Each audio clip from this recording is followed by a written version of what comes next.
नमस्कार शिक्षक साथियों, बिहार बेसिक शिक्षक चैनल के एक अनमोल पेश का शिक्षा संवाद के एक और फ्रेश एपिसोड में आप सभी शिक्षक साथियों का तहे दिल से स्वागत है। साथियों, सबसे पहले टीचर ऑफ द डे बनने के लिए Fahim Ahmed ji from Samastipur and Sadab Azad ji from Nawada को मेनी कॉन्ग्रेचुलेशंस। अगर आप भी बनना चाहते हैं टीचर ऑफ द डे तो इस वीडियो को शेयर करके अपने नाम और पता के साथ एक प्यारा सा कमेंट जरूर करिएगा। खबरों की सिलसिला स्टार्ट करते हैं तो पहली बड़ी अपडेट, ईपीएफओ की बड़ी बैठक 13 अक्टूबर को। जी हां शिक्षक साथियों, कर्मचारी भविष्य निधि संगठन यानी ईपीएफओ की बैठक 13 अक्टूबर को होगी। इसमें ईपीएफ खातों में बैंकिंग और एटीएम जैसी सुविधाएं देने को मंजूरी मिल सकती है। साथ ही न्यूनतम पेंशन 2000 रुपए से बढ़ाकर 2500 रुपए करने का प्रस्ताव भी चर्चा में रहेगा। लगभग 2.5 लाख नियोजित शिक्षक ईपीएफओ फंड से अभी भी जुड़े हुए हैं। जी हां शिक्षक बंधुओं, मैं आपको बता दूं कि ये जो बैठक है ईपीएफओ की वो काफी अहम और बड़ी होने वाली है, जिसमें बहुत कुछ जो सुविधाएं जो ईपीएफ देने वाली है अपने सभी उपभोक्ताओं को। इसी के साथ बढ़ते हैं नेक्स्ट अपडेट की ओर। अगली खबर जो निकल के आ रही है साथियों, काफी अहम अपडेट है और ये कहीं ना कहीं प्राउड वाली बात है साथियों। पोषण माह में बिहार रहा नंबर 1। जी हां साथियों, आंगनबाड़ी केंद्रों में 86 लाख से अधिक गतिविधियों का आयोजन किया गया। वहीं बिहार ने देश भर में पहला स्थान हासिल किया। हालांकि कई आंगनबाड़ी केंद्रों में पोषण आहार और दूध जैसी कमी अब भी बनी हुई है, लेकिन गतिविधियों के मामले में पोषण माह में बिहार जो है नंबर 1 स्थान प्राप्त किया है और इस पूरे गतिविधि में लगभग 46 लाख से अधिक गतिविधियों का आयोजन किया गया था। बढ़ते हैं नेक्स्ट अपडेट की ओर साथियों। अगली बड़ी खबर जो निकल के आ रही है, 60 लाख स्कूली बच्चों को अब तक नहीं मिली शैक्षणिक किट। जी हां शिक्षक बंधुओं, शैक्षणिक सत्र 2025-26 की किट अब तक 60 लाख बच्चों तक नहीं पहुंची। लगभग साथियों 6 महीना बीत चुका है, लेकिन अभी तक इन 60 लाख बच्चों को इनकी जो शैक्षणिक किट है वो नहीं मिल पाई है। कई बीआरसी केंद्रों पर कीटें पड़ी हुई है और वितरण में भारी लापरवाही देखी जा रही है। 6ठी से 12वीं तक के बच्चों को भी अब यह किट निःशुल्क दी जानी थी। साथियों, मैं आपको बता दूं कि अब कहीं न कहीं हर जगह धीरे धीरे ही सही, लेकिन बीआरसी से जो है किटों का वितरण होना स्टार्ट हो चुका है। सीआरसी तक पहुंच रहा है, फिर सीआरसी जो है विद्यालयों तक पहुंचा रहे हैं और उसके बाद बच्चों तक अब बहुत जल्द मिलना प्रारंभ हो जाएगी। वहीं साथियों, अक्टूबर पेमेंट को लेकर बड़ा अपडेट है साथियों। ये बहुत बड़ी खुशखबरी है आप सभी शिक्षक बंधुओं के लिए जो कि अपने पेमेंट का इंतजार कर रहे थे। तो साथियों, सभी 38 जिलों में अक्टूबर माह के भुगतान आदेश जारी होना शुरू हो चुका है। पदाधिकारियों ने निर्देश दिया है कि छठ और दीपावली से पहले वेतन भुगतान किया जाए। हालांकि HRMS तकनीकी दिक्कतों के कारण प्रधानाध्यापक वर्ग को परेशानी जरूर रहेगी। साथियों, इस बात को आप सभी ध्यान रखेंगे कि जितने भी हमारे नियोजित शिक्षक हैं, नियमित शिक्षक है, विशिष्ट शिक्षक है, टीआरई से बहाल शिक्षक है, इन सभी प्रकार के शिक्षकों का वेतन जो है दीपावली और छठ से पहले मिल जाएगी। अगर दीपावली से पहले नहीं मिलती है तो छठ से पहले तो मिल ही जाएगी। लेकिन हमारे जो प्रधान शिक्षक है और प्रधानाध्यापक है, इनके वेतन भुगतान में थोड़ी सी समस्याएं हैं जो कि तकनीकी दिक्कत है HRMS की।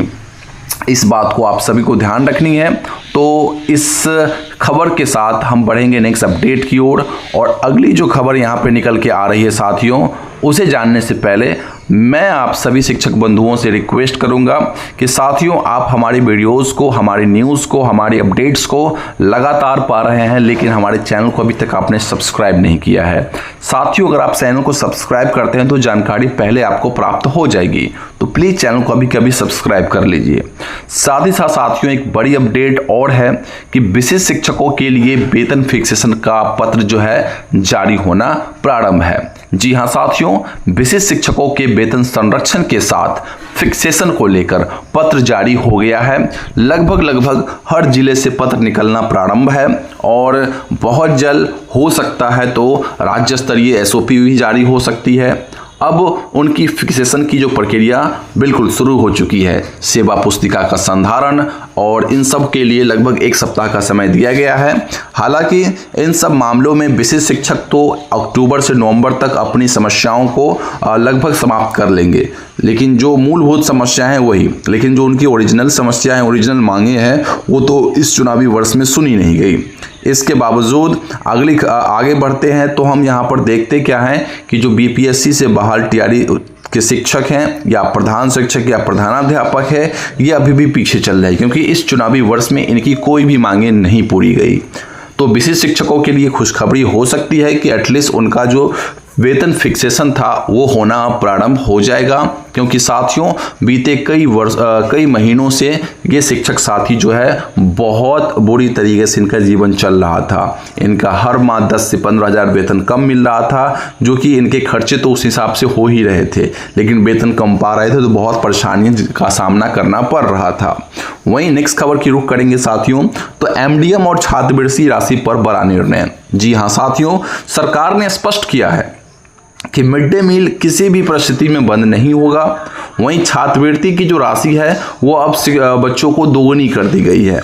और एक और इम्पोर्टेंट बात साथियों मैं आपको इसी के साथ बताना चाहूँगा कि 5 से 15 तारीख के बीच जो एरियर भुगतान की भी प्रक्रिया शुरू की जा रही है।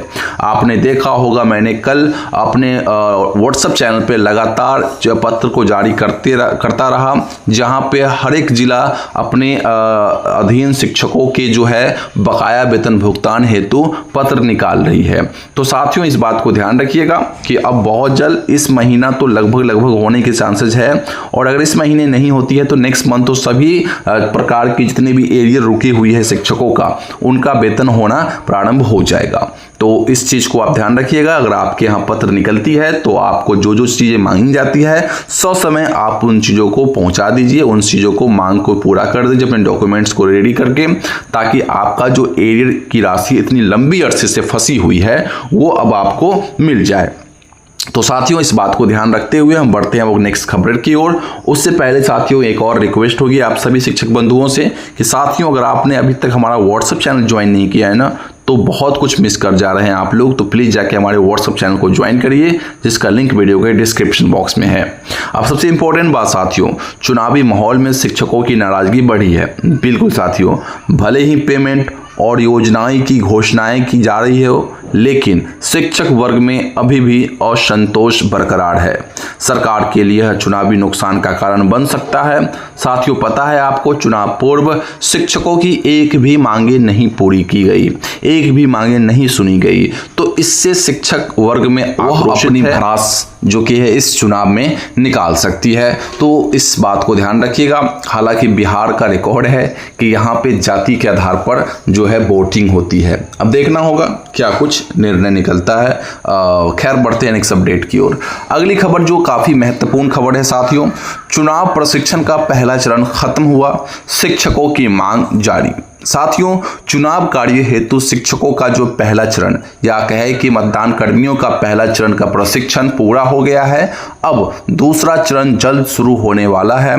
इसी बीच शिक्षकों की मांग उठी है कि यदि उन्हें रिजर्व में रखा जाए तो भी मान दे दिया जाए, क्योंकि वे भी पूरे समय ड्यूटी के लिए तैयार रहते हैं। जी हाँ साथियों, जो भी शिक्षक बंधु या मतदान कर्मी जिनको रिजर्व कैटेगरी में रखा जाता है, उनसे जो है ईवीएम कलेक्ट करवाया ही जाता है और भी विभिन्न प्रकार की वर्क होते हैं जिसके लिए उन्हें मानदेय नहीं दिया जाता है। तो शिक्षक संवर्गों में मांग है और मतदान जितने भी कर्मी हैं अलग अलग विभागों के, उन सभी का मांग है कि अगर रिजर्व में रखा जाए तो भी उन्हें पेमेंट दिया जाए, या तो उन्हें रिजर्व से भी हटा दिया जाए, या तो उन्हें कोई वर्क देके उनको मानदेय जो मिलना चाहिए वो मानदेय मिलना चाहिए। तो ये चीज़ें चुनाव से पहले सभी प्रकार के जो चुनावी कर्मी हैं उनकी मांगे हैं। हालांकि अब देखना होगा कि इन मांगों को कितने सिरे से ली जाती है। क्या इस बार रिजर्व में रखे गए चुनाव कर्मियों को मानदेय मिल पाता है या फिर नहीं, ये देखना काफ़ी अहम होगा। अब बढ़ते हैं साथियों नेक्स्ट अपडेट की ओर। अगली खबर जो निकल के आ रही है साथियों वो काफ़ी महत्वपूर्ण अपडेट है। तेजस्वी यादव, जी हाँ शिक्षक साथियों, नेता प्रतिपक्ष तेजस्वी यादव का दावा है कि हर घर से एक को सरकारी नौकरी। जी हाँ साथियों, तेजस्वी यादव ने कहा कि 20 माह में हर घर से एक व्यक्ति को सरकारी नौकरी देने का वादा पूरा किया जाएगा अगर उनकी सरकारें बनती है तो साथियों ये बहुत बड़ी वादा है कि हर एक घर से एक व्यक्ति को सरकारी नौकरी देना। वहीं विपक्ष के लोग और विपक्ष के जो व्यक्ति लोग सब है वो आरोप लगा रहे हैं कि बाहरी लोगों को आपने रोजगार देकर बिहार वासियों से अवसर छीने गए। वहीं इसके साथ ही साथ जो तेजस्वी यादव के साइड के लोग हैं वो कहते हैं कि भाई सरकार तो आप ही की थी, आपके साथ मिलकर तेजस्वी यादव ने काम किया था। लेकिन अब देखना होगा क्या चुनावी वर्ष में निष्कर्ष निकलती है, कौन सी पार्टी इस चुनाव को जीतती है, ये देखना तो और दिलचस्प रहेगा। बढ़ते हैं नेक्स्ट और अंतिम खबर की ओर। तो साथियों मैं आपको बता दूं, हमारे जितने भी शिक्षक जो BLO बने हुए हैं उनके लिए ये स्पेशली खबर है, तो आप लोग जरूर ध्यान से सुनिएगा इस खबर। साथियों चुनाव आयोग ने पहले चरण के मतदान वाले विधानसभा क्षेत्रों के मतदाता सूची में अब नए नाम जोड़ने पर अस्थायी रोक लगा दी है। जी हाँ शिक्षक बंधुओं, अब वोटर लिस्ट से नाम जोड़ने या हटाने की प्रक्रिया चुनाव परिणाम के बाद ही की जाएगी। मतलब ये हुआ साथियों कि 7 अक्टूबर तक जिन बंधुओं का आपने नाम जोड़ा हो या नाम हटाया हो वो तो सही है, लेकिन 7 अक्टूबर के बाद अब आप नए नाम नहीं जोड़ सकते। ना केवल नए नाम जोड़ना बल्कि आप नए जो पहले से जिसमें नाम है तो उसको आप हटा भी नहीं सकते हैं। तो ये एक फाइनल उनका सूची बन चुका है जो कि अब चुनाव बाद उसमें कोई भी प्रकार की चेंजिंग आप कर पाएंगे, तो इस बात को ध्यान रखिएगा। वहीं दूसरे चरण में जहां भी दूसरे चरण वाले जितने मतदान वाले विधानसभा क्षेत्र है वहां पर आज तक का मौका है, यानी 10 अक्टूबर तक का। तो 10 अक्टूबर तक आप जो है नए वोटरों का नाम जोड़ सकते हैं। किसी का नाम अगर आप चाहें हटाना तो हटा भी सकते हैं। तो ये आज भर का समय है।